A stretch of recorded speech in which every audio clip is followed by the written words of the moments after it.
Informasi pertama datang dari Lembaga Anti Rasuah. Ada 5 orang yang telah dinyatakan sebagai tersangka dalam kasus dugaan korupsi bantuan sosial atau bansos masyarakat dalam rangka penanganan pandemi COVID-19 di Indonesia. Dan salah satunya adalah Menteri Sosial Juliari Peter Batubara. 3 dari 5 orang yang ditetapkan KPK sebagai tersangka kasus korupsi dana bantuan sosial COVID-19 dihadirkan oleh KPK selama konferensi pers rangkaian operasi tangkap tangan yang telah digelar KPK sejak 5 Desember lalu.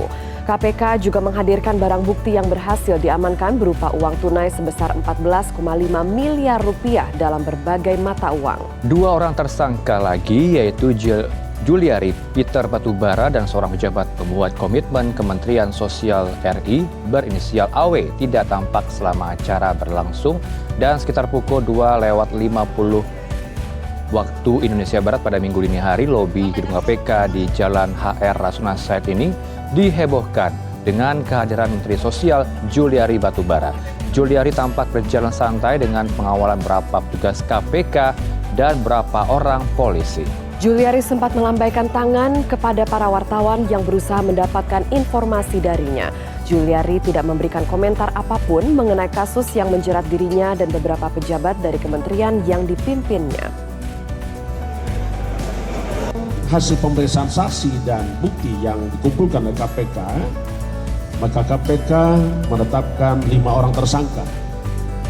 Yang pertama sebagai pemberi yaitu sebagai penerima yaitu saudara JPB,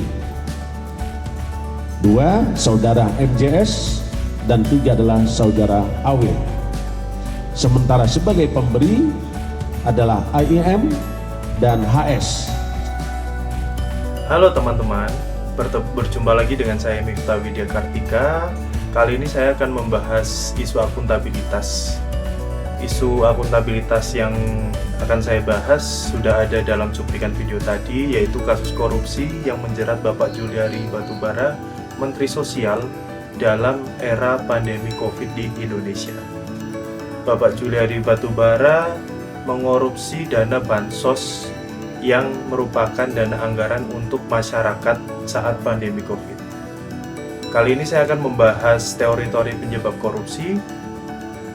Yang pertama yaitu teori dari Robert Kierkegaard, CDMA teori.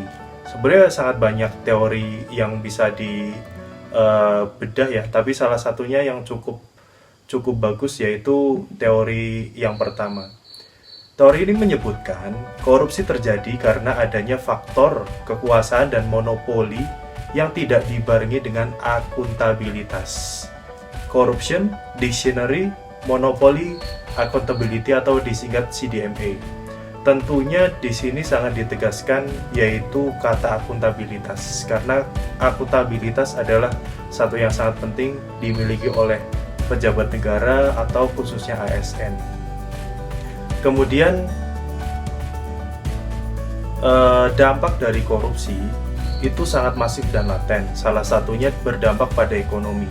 Ada beberapa dampak terhadap ekonomi, yaitu yang pertama penurunan produktivitas, kedua lesunya pertumbuhan ekonomi dan investasi, yang ketiga rendahnya kualitas barang dan jasa untuk publik, yang keempat menurunnya pendapatan dari sektor pajak, dan yang terakhir meningkatnya utang negara. Kemudian untuk strategi pemberantasan korupsi yang saya kutip dari Pusat Edukasi Anti Korupsi KPK, ada 3 strategi. Yang pertama represif, yang kedua perbaikan sistem, yang ketiga adalah kampanye atau edukasi. Untuk represif dilakukan oleh lembaga negara KPK, yaitu penyelidikan, penyidikan, penindakan, penuntutan, dan eksekusi. Kemudian perbaikan sistem. Kemudian yang terakhir adalah edukasi dan kampanye anti korupsi. Terima kasih, semoga bermanfaat. Sampai jumpa.